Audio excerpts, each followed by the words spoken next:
Hello, I'm Mark Baer. You're watching the YourTown television program. I'm with Will Bullas, who is both an artist and president of the Carmel Art Association.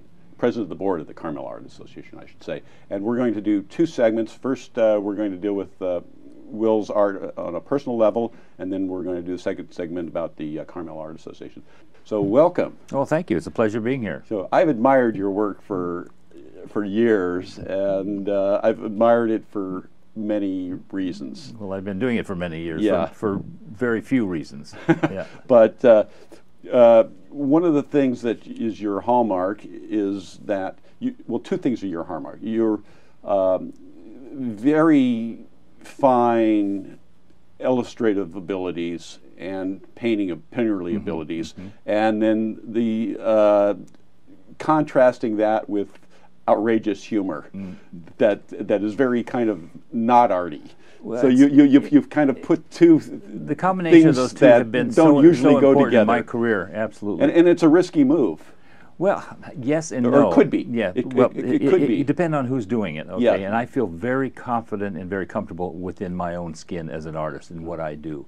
Always looking for new titles and images and so on. And for me, we were talking about this a little bit earlier, and for me, I'm sorry to contradict you, but they come very easy for me. I don't have any problem with it. I have set that mode for myself. I'm in that gear, so I don't have a problem with that. The English language is so full of double meanings, double entendres, quadruple, so many meanings. I don't understand how anyone, and I know immigrants are in the news these days, but how anyone as an immigrant comes into this country and learns the English language spoken by an American. It's virtually impossible. There's so many double meanings. Well, first of all, you have a use for it. So, everybody doesn't see if you don't have a use. True. And we were talking about before the show, and we'll get to, if you don't know Will's work, you'll get to know it, but you're just going to have to be patient with us. So, I was at a party with Sally Aberg, who's Jeff Beckham's wife, and also works at the Carmel Art Association. Yes. And she told me a story about being in a movie theater, and she finds this notebook on the ground,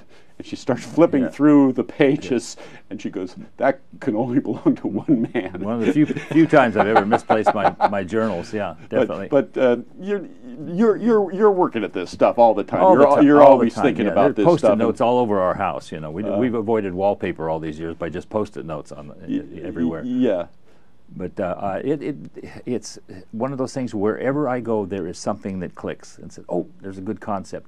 I'll make a small thumbnail of it, and maybe some little peripheral notes and so on, and then put that away. And then I always come back and refer to these. And because I think the human mind can ingest so many things all the time and process these millions of things and bits of information, and I have to write them down and then come back later. I may come back as much as 6 months later and say, oh, I remember that idea. That's where I was going with that, and then a painting will evolve from there. What comes first? Probably the most asked question I've ever had in my 30-plus years of being out of work.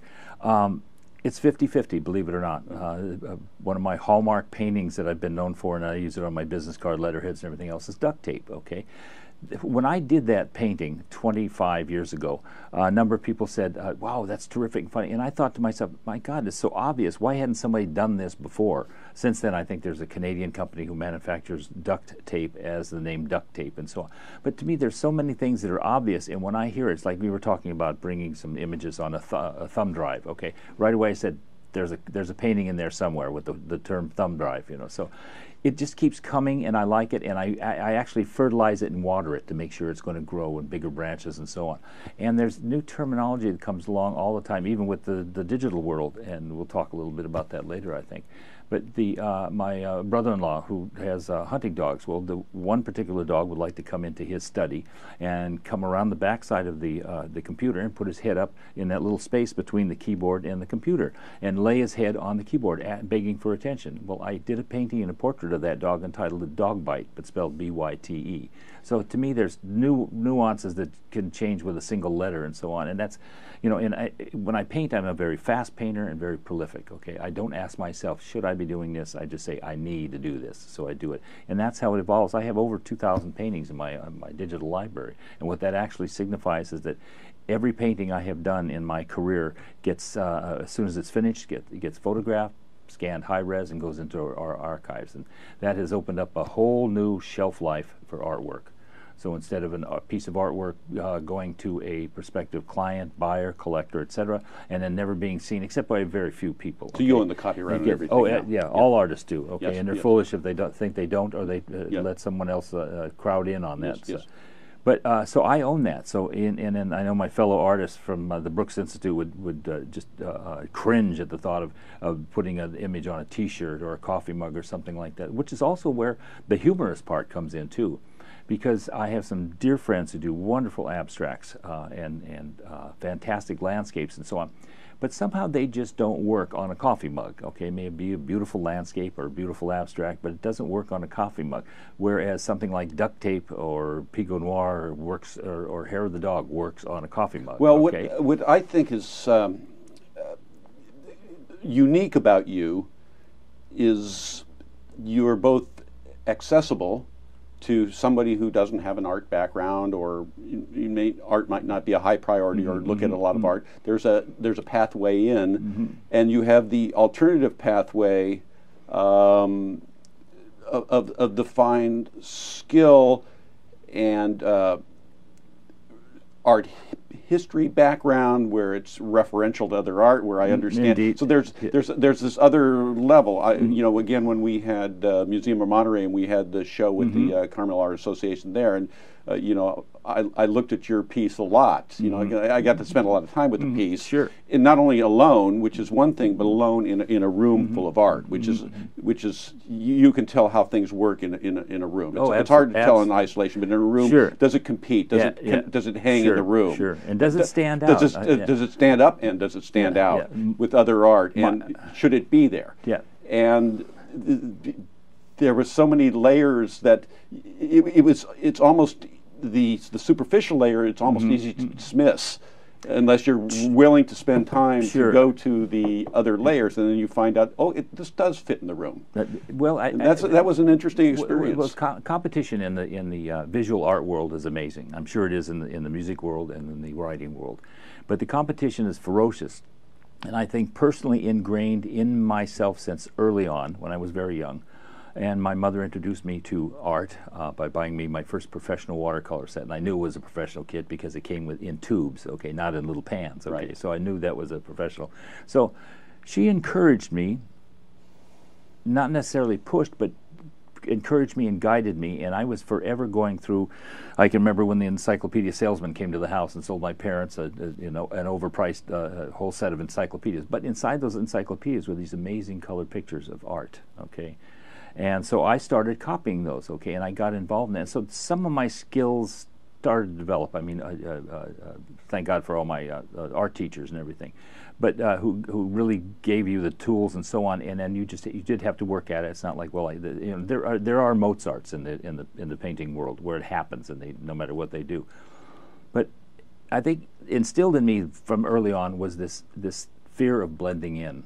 There's nothing more that I hate than blending in, okay? So if I'm going to enter a competition, I have to give it absolutely my all. If I'm going to be in a monthly show like at the Carmel Art Association, it's got to be my latest and greatest, okay? Because I want it to stand out. I don't want it to blend in, okay? And I think that's a strong drive. And you want everybody in the room to have that same drive. Oh, absolutely. You know, absolutely. Because if it's not if you're not forced to the wall, you're not going to go. Sure, there. 100%. And it's got to be a zinger. It's got to be a clever title. It's got to be an image not only that is recognizable, okay, more than just a stick figure, but as you said, there's got to be some skills involved, you know. And the skills and everything, I think I have mastered and learned down the road, and they have gotten to the point where they're second nature now. I don't think they don't. Your work doesn't look lazy. It's not like you stumbled onto a technique and you're knocking out 20 a day and then knocking off by noon. It's because you can tell laziness. It stands out. But that's an easy commodity to come by, you know. And so many of my friends, I'll make a comment to them. I said, "Hey, have you explored this?" And they go, "Oh, no, you told me about that 2 years ago, and I just haven't gotten around to it." Yeah, that's not right. That's not good. It's not good enough. It's not good for the soul. It's not good for the psyche. And it's not good for your community. No, absolutely. Your community depends on the individuals to work hard and push. Indeed, and I think that's one of the unique things, and we'll talk about the Carmel Art Association. Let's take a look at some of your work here. Okay. This is duct tape. Okay, duct tape that I'm most proud of, that has become my iconic symbol, okay? It's sort of a lesson in perseverance. When I finished the painting and showed it to my wife, she immediately said, "Oh my God," and I said, "What's the matter, honey?" And she said, "What's going to happen when you pull the duct tape off?" She thinks on another level, which is closer to Zen. And so immediately I went to the studio and I did a painting that was a companion piece to this. It was called Duct Tape Unbound. And the duck has indeed pulled himself off of the wall, pulled off the duct tape, and all the feathers have come off and strips and everything. But it's a matter of visual impact immediately, okay? And then I've had people walk up to that image and say, "Now what's the title?" Because people have gotten, after all these years, people have gotten used to the fact that I like the painting, I understand the image, but gosh, I've got to see the title. Okay? And that's, so it's a double whammy for me, and I love it. And so I try to approach it on two levels: the skill level portraying the image, and then a zinger title. And if I come across with that, then I've hit my mark. Let's see the next one, please. Okay, this one is Hair of the Dog. Okay, we're, I think, very familiar with that term. Okay, and it's one of those things that I put together the images, borrowed my brother-in-law's hunting dog again, and put together these images and entitled it Hair of the Dog. There is probably not a single American adult of the age of drinking, okay, in this country that does not know what that term means. But look at the eye of the bunny. Look at the eyes of the dog and the mouth, and look and in the end, I'm looking at this glass. These are very difficult painterly skills to do. Well, if you have a Bloody Mary sitting in front of you, it's easy to copy that and draw that and paint that. And then a bunny. My in-laws have rabbits and ducks and geese and things like that, so I had subject matter there. My brother-in-law's hunting dog. So if there is a subject matter that I'm not familiar with, let's say capybaras or anteaters or something, I will hunt down a zoo that has these somewhere, and I will go and hunt that down, and I will take some photographs to bring back to my studio and work from.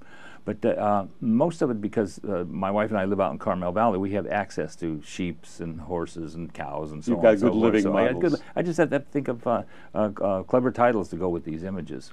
Let's see some more. How many do we have here? This is significant otters. Okay, oh, that's kind of precious to the Monterey Bay. Okay, a friend of mine suggested the concept to me, and so I did the original painting, and then asked my wife if it needed rework, and she said, "Why don't you give them both champagne glasses?" You know, so it also crosses over into a number of because sweethearts give this to each other back and forth. Okay, and it's a popular image, and because of the digital world, it can now be accessible on coffee mugs, note cards, etc., so that an artist's individual work doesn't die as soon as it leaves the gallery. And you know what? People don't have that much wall space anymore. Oh, God, no, absolutely. Let's see some more, please. Absolutely. Okay, this was probably one of my all-time favorites. This piece is called Three Sheeps to the Wind. Originally, my wife wanted me to title it "Going, Going, Gone," and again, it's switching around one letter or a couple letters and so on, and a term that all of us, I think, are familiar with and so on. And then if I hear something, and I'm an avid television watcher, okay, I get a lot of ideas from television and terms and so on and so forth, and I can switch them around and so on, and then apply them to a visual image that changes the whole concept of the thing. And in particular, working with, and it's not that I'm promoting alcohol or drinks or anything else, but in a community where, especially like Carmel Valley, we have... Well, I see your work for sale in Bernardus. Oh, absolutely. And it looks great in there. Well, we have so much of that's in our culture, and it's all part of our social media now, and our social interconnecting. Listen, my New Year's resolution is to drink more every year. Every year. And I can't keep up with my vices. Do we have one more there? Yeah. Yes, okay, and this one, and I love plays on phrases, and this one is called Tipsy Chicks, okay, in reference to the country western group. But it's a bottomless well for me, and it's a never-ending story, and there's always new things, and I'm always looking for that new adventure. And as I said, I am prolific and a very fast painter, so I can get these things done in a day or two. And I'm looking forward to the next one. I'm starting work on a painting this afternoon, and I won't tell you the title, but yeah, I mean, just your enthusiasm comes through in the work. Is the waking up in the morning and being excited. And I'm sure for you, it's always the next thing that's gonna... Well, I always have to refer to my journal or my notebook from the night before, because there's always a last-minute note, you know. First thing this morning, work on this, okay? Or first thing in the morning, hunt down this particular subject matter, and I will do that, and I'm always anxious. get up, make the pot of coffee, make sure things are running, go out and feed the chickens, make sure the chickens and ducks are fed and so on, and then get back in the house. And then my wife takes care of making sure that the new set of quail eggs have hatched, okay, and so on. She takes care of that. She also raises a lot of birds, parakeets and finches and so on, and so I always use those as subject matter. I think it's my not necessarily clever, but unique way of being able to write all these things off and satisfy my wife's hobby of collecting birds and so on. But there's always something new every morning, and something new I'm looking forward to. It's pretty hard to go to bed at night after watching a couple episodes of favorite detective mystery on PBS and not come up with some ideas. Okay, so it just feeds on itself. So Putin on the Ritz. Putin on the Ritz. To me, that was a given. I'm sorry we don't have a picture of that, but it is an absolute hoot. And if you'd like to see more images like that, go to my website, willbullas.com. Let's say that a couple more times. Okay, Putin on the Ritz? No, oh, okay. willbullas.com. Willbullas.com. It's not rocket science. Okay, yeah. It's real simple. Okay, there's not a lot of umlauts or anything else with it. It's just Will Bullas, BULLAS.com. Okay. And you can see more images and follow the breadcrumbs. That'll take you on to other things too. And I promise you, you'll get a laugh out of it for sure. So how long have you been doing this? Oh, I lay claim to being out of work for almost 40 years. God. Okay. Actually, I tell people that I'm between jobs. You know, I'm holding out for upper management. So give me a holler if you hear of anything. But it's one of those things that many years ago I had some work at a local framer, and the local gallery in Carmel came to the framer and said, "Can I get a hold of this guy? I want to carry his work," you know. And I was really lucky. Okay, and so much of what I've ever done and continue to do is luck, good karma, whatever, and branding. Okay, as Frank was talking about earlier, and people getting familiar with that. But my wife said, "You know, I think we've gotten to that point where you can quit work." Okay, and at that time I was working for Herald Printers, and I was running printing presses. And so I said, "Okay, thanks, honey." Okay, so I quit that, and that was a long, long time ago. And so I continued to paint and continued to build the clientele thanks to the gallery. And so this is great. So you're one of the luckiest guys in the world. Oh, absolutely. Well, without we're going to a be doubt. back with another segment about the Carmel Art Association. And I'm Mark Baer. I'm with artist Will Bullas. You're watching YourTown TV. We'll be back.